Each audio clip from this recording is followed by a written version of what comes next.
So, today we're gonna talk about book notes, Goodbye Things by Fumio Sasaki. So, the title is Goodbye Things, and it essentially is a book about minimalism, I guess. I'm not the biggest fan of minimalism, and I am also not a minimalist. I do understand it. I can understand it. I really do. You know, especially when it comes to just interior things or interior architecture or whatnot. You know, just not having a bunch of things laying around all the fucking time. I would like to have that, you know, because most often there is something laying around quite everywhere, and this is sometimes a little bit of a problem for me. But anyway, yeah. Let's actually see. Synopsis, again by Audible. Fumio Sasaki is not an enlightened minimalist expert or organizing guru like Marie Kondo. He's just a regular guy who was stressed out and constantly comparing himself to others until one day he decided to change his life by saying goodbye to everything he didn't absolutely need. The effects were remarkable. Sasaki gained true freedom, new focus, and a real sense of gratitude for everything around him. In Goodbye Things, Sasaki modestly shares his personal minimalist experience, offering specific tips on the minimizing process and revealing how the new minimalist movement can not only transform your space but truly enrich your life. The benefits of a minimalist's life can be realized by anyone, and Sasaki's humble vision of true happiness will open your eyes to minimalism potential. Audible.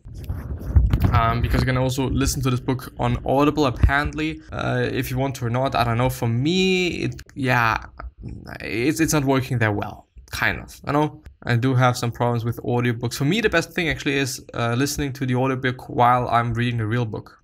You know, it's just making it a hell of a lot easier for me to go through things. Opening thoughts. I believe I added this to my list because it was recommended by Audible and had good reviews. I read the book Essentialism last month, so I'm thinking maybe this could be a good follow-up read. Keynotes.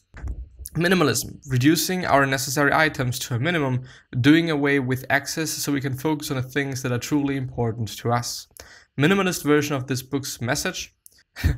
There is happiness in having less. That is why it's time to say goodbye to all of your extra things. When you get down to it, we are all just looking for happiness. The quintessential energy that drives us is the desire to be happy. Chapter 1, Why Minimalism? Everyone started out a minimalist. Our worth is not the sum of our belongings. Yeah, indeed, you know, we all started out as minimalists, you know, because as a baby you don't have quite a lot of things. Yeah. Chapter 2, why did we accumulate so much in the first place? Our self-worth drives our behavior, definitely. The problem occurs when we buy things and equate our possessions to value in order to communicate our value to others. So in the end, you could say that everything is based on how other people are viewing us and how they should be viewing us. You know, because of course, if I just have some cool clothes or if I just have some cool just jewelry and something, then people are gonna like me more and people are gonna be just different to me, maybe, you know. So yeah. Chapter 3, 55 tips to help you say goodbye to your things. Discards the preconception that you can't discard your things. Yeah, really important. Second one, discarding something takes skill. Book reference, The Life-Changing Magic of Tidying Up by Marie Kondo, I think. I'm actually not sure, but I think it is a very good book. A week is all the time you need to reduce your possessions. The third one, when you discard something, you gain more than you lose. The fourth, ask yourself why you can't part with your things. Minimizing is difficult but not impossible. There are limits to the capacity of our brain, energy, and also time, and especially time. Discard something right now. There isn't a single item you'll regret throwing away. Start with things that are clearly junk. The best way to get used to discarding things is to make it a habit. Minimize anything you have in multiples. Get rid of it if you haven't used it in a year. Discard it if you have it for the sake of appearance. Differentiate between the things you want and the things you need. Take photos of the items that are hard to part with. It's easy to revisit your memories when you go digital. Our things are like roommates, except we pay the rent. Organizing is not minimizing. Yeah, definitely not. The top of the nest, storage before the past clutter. Okay, I don't know what this means. Leave your unused space empty. Let go of the idea of someday. Say goodbye to who you used to be. Discard the things you've already forgotten about, and don't be creative when you're trying to discard things. Let go of the idea of getting your money's worth, there is no need to stock up. Feeling a spark of joy will help you focus. Auction services are a quick way to part with your possessions. Use auctions to take one last look at your things. Use a pickup service to get rid of your possessions. Don't get hung up on the prices you initially paid. Think of stores as your personal warehouses. The city is our personal floor plan. Discard any possessions that you can't discuss with passion. As long as we stick to owning things that we really love, we aren't likely to want more. If you lost it, would you buy it again? This is actually a very good question. If you've lost it, would you buy it again? If I've lost my phone, would I buy the exact same phone? No, but I would buy another phone.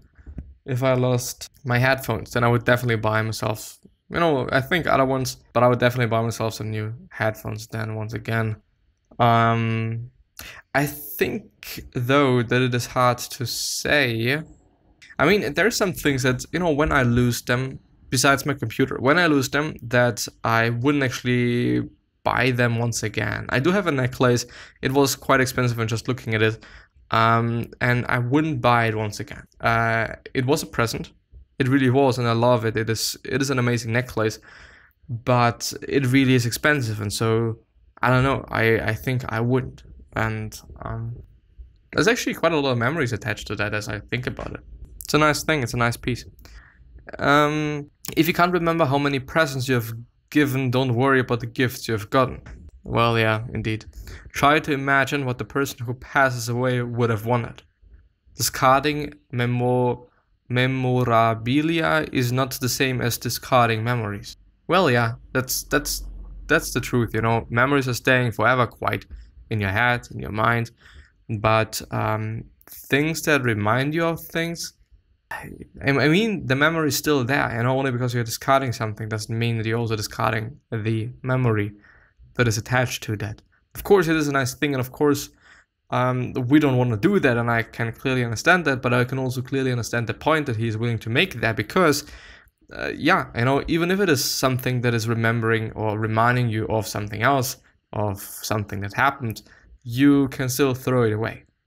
Our biggest items trigger chain reactions. Our homes are museums, they don't need collections. Be social, be a borrower. You can always ask to borrow things that many other people have. As long as you expressed gratitude, you won't be a nuisance, but maybe even deep in the relationship. Rent or what can be rented. We can start by renting something as a trial, then buy it if you use it a lot and are crazy about it. Social media can boost your minimizing motivation. We can leverage social media to keep ourselves accountable with our goals. Sharing can gain encouragement and even help giving away things. What if we started from scratch? Reader's note, this reminds me of zero-based budgeting from a book I recently read, Essentialism. This will help make it clear which items are essential. Well, it would actually be nice to have an explanation for that because I don't know what it is. But anyway, zero-based budgeting. Say see you later before you say goodbye. You can store things away in a place they don't belong, like a garbage bag, and see if you can do without them. Discard anything that creates visual noise.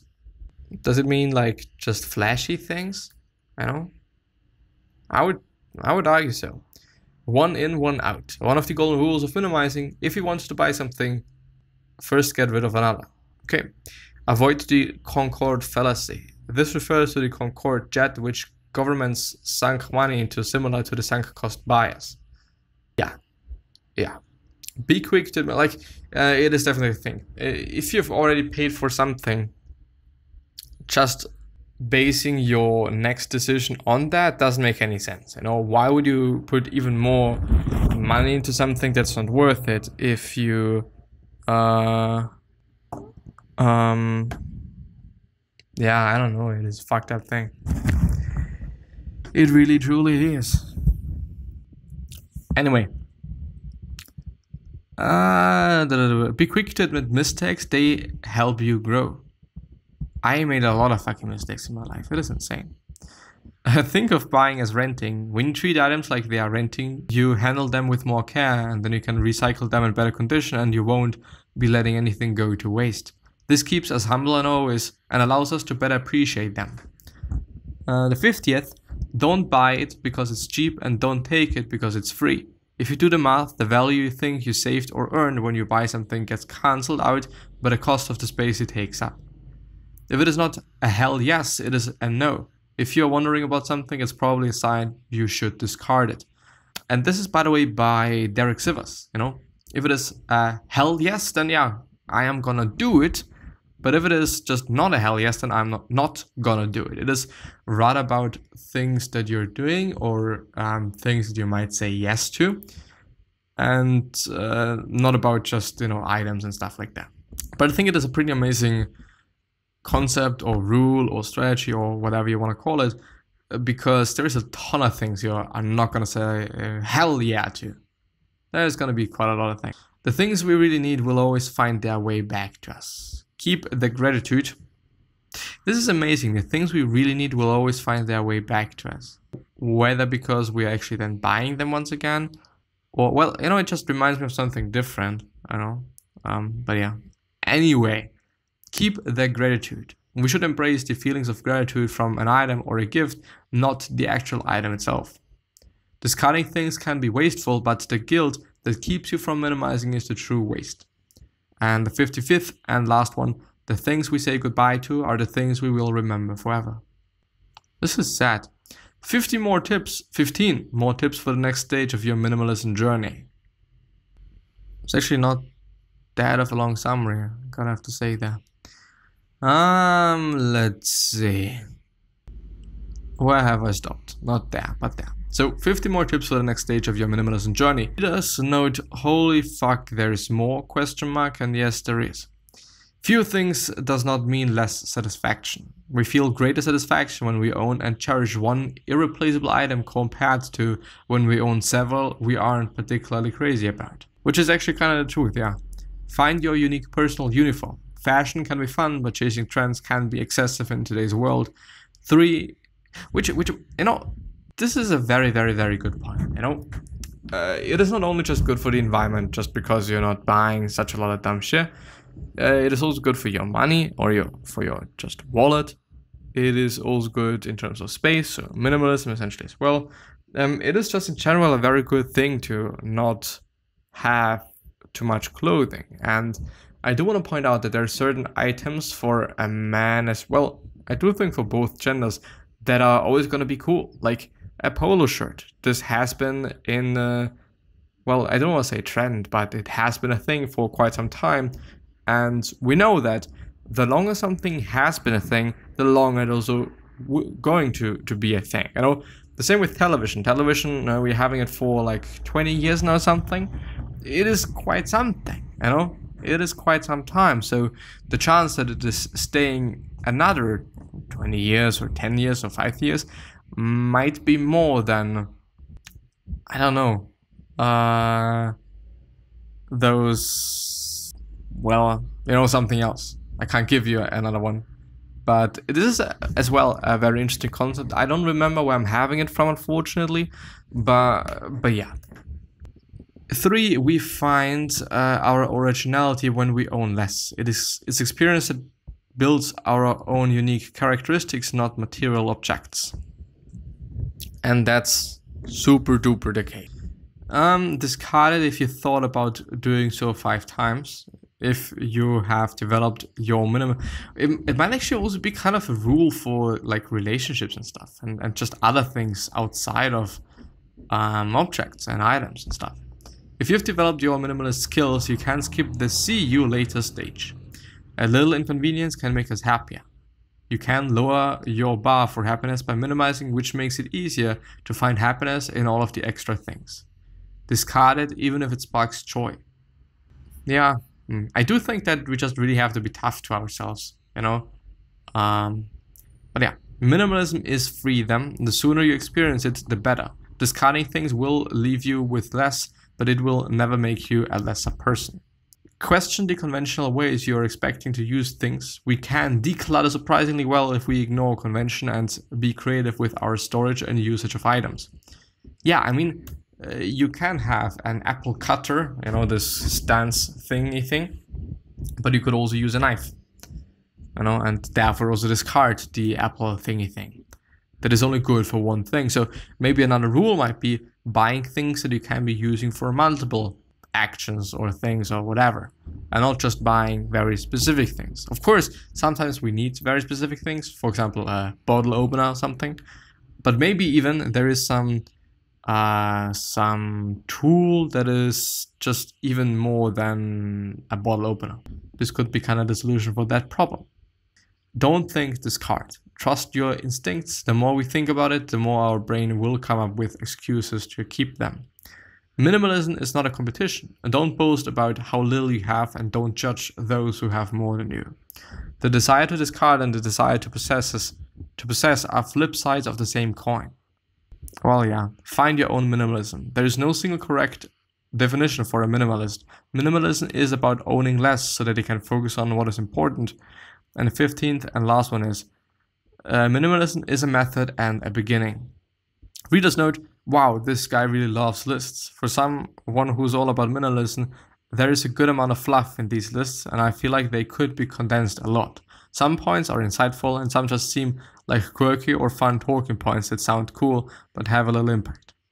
Yeah, I think I'm gonna end the episode there, and maybe I'm also gonna record like the rest of it now. Well, I don't know. I could. But yeah, no, I wish you the best health of happiness and also success, and I also hope that you're gonna win, so you're gonna be remembered, which basically means your legacy, and basically means just being a nice person, and then being remembered as a nice person, which is a pretty fucking cool thing. 3 other questions that I have for you are, why are you here? What are you trying to change, and what is bothering you the most? These 3 questions are hopefully gonna show you your purpose, and maybe even a business idea, which is a fucking cool thing.